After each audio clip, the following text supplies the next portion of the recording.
أنزل عليه آيات من ربه قل إنما الآيات عند الله وإنما أنا نذير مبين أولم يكفهم أنا أنزلنا عليك الكتاب يتلى عليهم إن في ذلك لرحمة وذكرى لقوم يؤمنون قل كفى بالله بيني وبينكم شهيدا يعلم ما في السماوات والأرض والذين آمنوا بالباطل وكفروا بالله أولئك هم الخاسرون صدق الله مولانا العظيم. دا کفارو د مکی د پیغمبر خاص سلام نه دا مطالبه کړې وه چې که ته واقعي د الله پیغمبر او دی دعوه کې ته رښتینی نو داسې معجزه پیش کړه لکه مخکنو پیغمبرانو چې پیش کړې.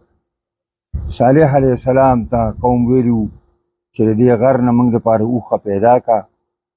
هغه الله ته دعا وکړه او اوښه پیدا شوه. موسی علیه السلام د امسا نه به مار ساز شو او ټول مخالفین به له هغې نه ویرېدل، فرعون هم ترې ویرېده. داسې یو معجزه پیش کړه. عیسی علیه السلام د معدې د الله نه خواست کړی چې ما ته یو خوانچه د خوراک راولېږه چې زما او زما د ملګرو په دې اطمینان راشي. نو داسې یو معجزه راغله چې اسمان یو خوانچه راشي موږ یې درسوزي وکړو. دا مطالبې کړی وي. نو دا کوم آیاتونه چې ولوستې شو نو دا دقه یوې خبرې جواب دی او هغه جواب په دې طریقه باندې دی چې تاسو مانه آیاتونه غواړئ، مانه معجزې غواړئ. د آیاتونه دلته مراد معجزې دي. مانه معجزې غواړئ نو معجزې خو زما د رب سره دي، زما سره نه دي. نو ته یو سړي نه هغه شی غواړي چې هغه سره نه نو دا خو د عقل نه خلاف. که ما دا ویلي چې دا معجزې د الله زما په اختیار کې دي ما نه وغواړئ، خو که ما دا نه ویلي او زه تاسو وایم چې دا زما د رب په اختیار کې دي، زما په اختیار کې بالکل نه دي.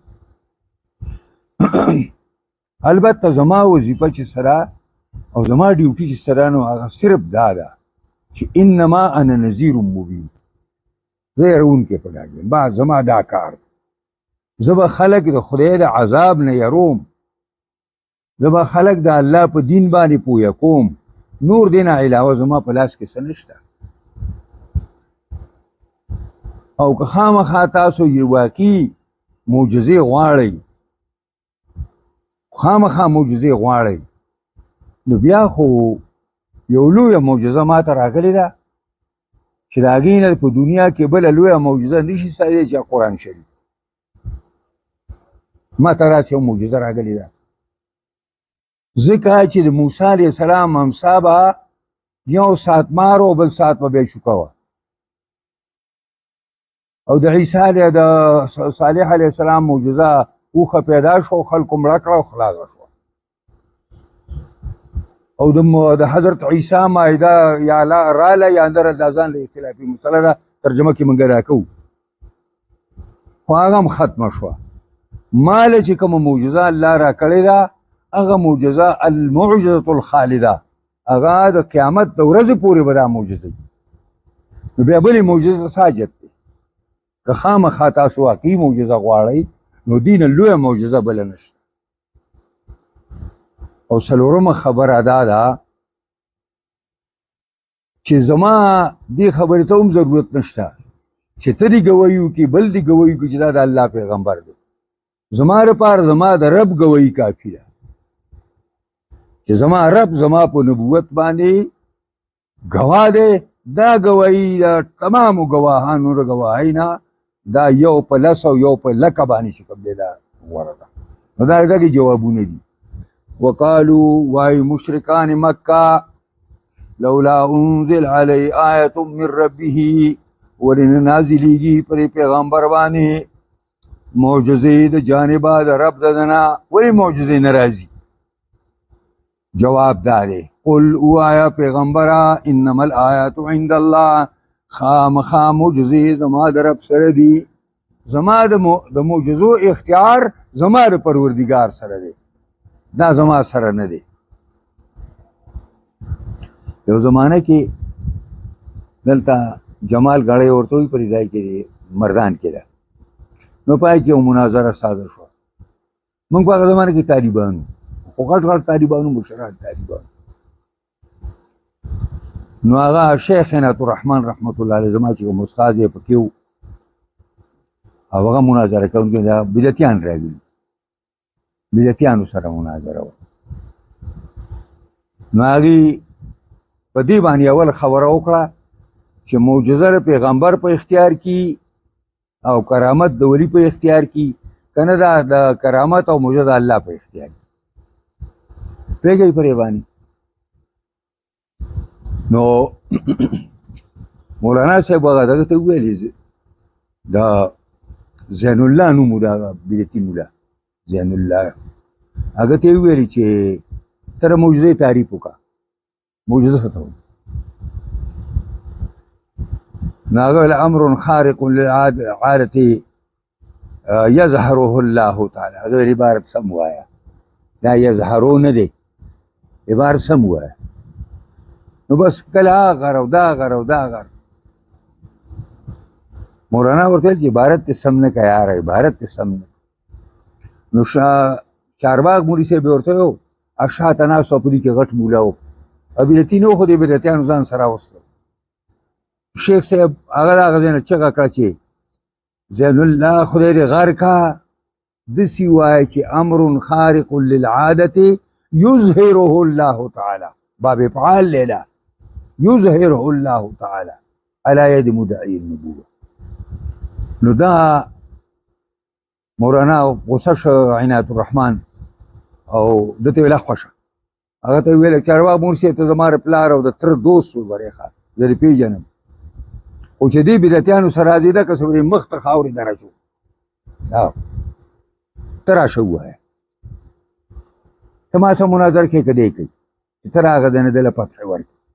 اصل ما دا مطلب دی چې یظهره الله تعالی دا ده چې یظهره الله تعالی معنا دا ده چې آیاتونه د پیغمبر په خپله ښکاره کوي، او د یظهره الله تعالی معنا دا ده چې دا الله ښکاره کوي د پیغمبر په لاس باندې.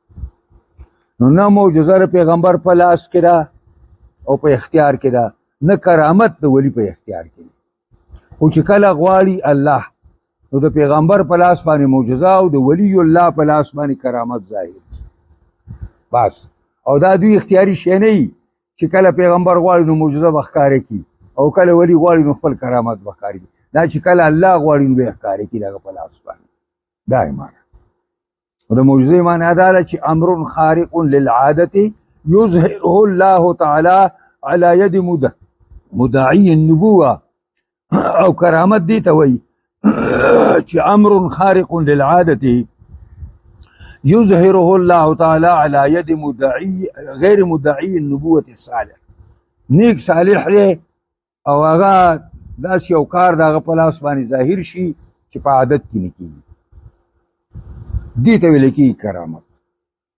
او کرامت د اولیاءو حق دی، څنګه چې معجزې د پیغمبرانو حق دی، او کرامت د اولیاءو ژوندو حق دی، او کرامت د مړو په معنا د عزت دی. سوره مدای کې وایي چې وجعلني من المرسلین، داسې دغه وایي، دا خدای دا دغه وایي، دا هغه صاحب یاسین چې وجعلني من المکرمین، زه د عزتمندو نه ګرځولی یم. نو هلته د نیکانو صالحانو مړو په لاس باندې الله کرامتونه دا نه ظاهروي، د هغې کرامت معنا د هغې عزت دی د الله سره، هلته الله څه عزتمند دي، دا یې معنا.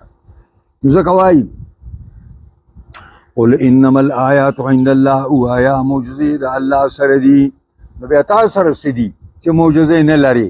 وانما انا نذیر مبین، خامخا زه نه یم مگر یرونکې ښکاره خلک یرو. زما دا ډیوټي دی، بس زما دا وظیفه ده، زما دا اختیار دی.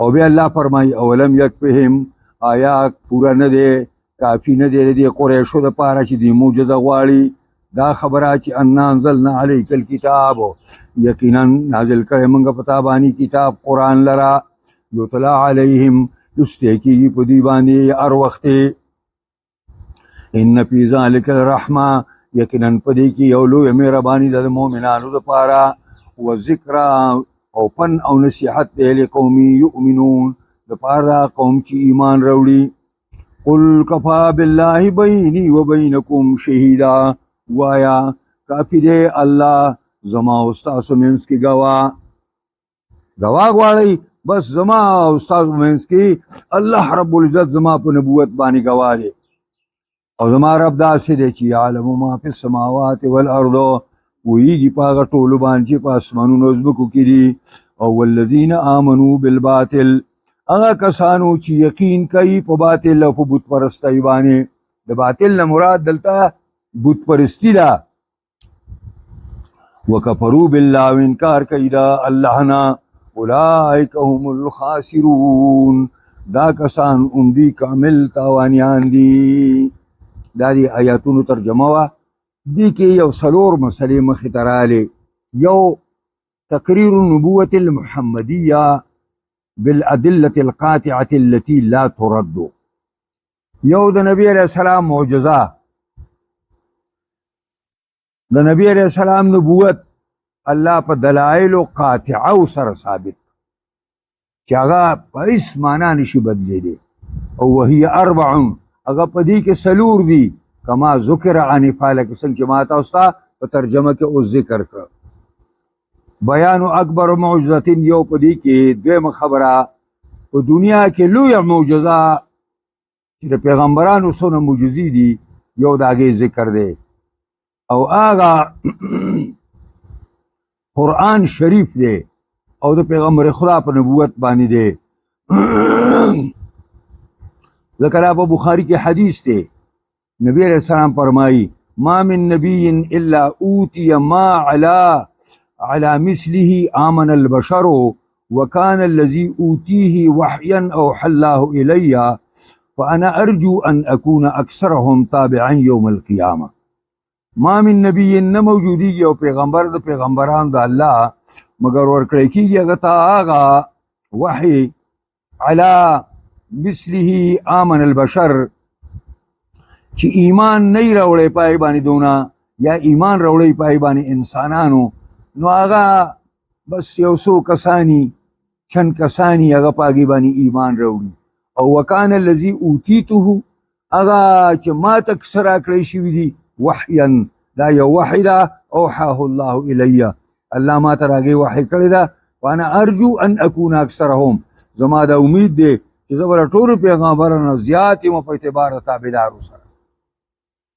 او زما امت پر تمامو پیغمبرانو نه زیات همدغه وجه ده چې نبی علیه الصلاة والسلام امت د تمامو پیغمبرانو د امتونو په باره کې زیات دی ځکه موسی علیه السلام د معراج په شپه باندې معراج په حدیث کې راغلي دي اجاړي او ته ولې جاړې وایي زما نه وروسته یو پیغمبر راغی او د هغه امت په زمانه زیاتي چې هغه حضرت محمد دی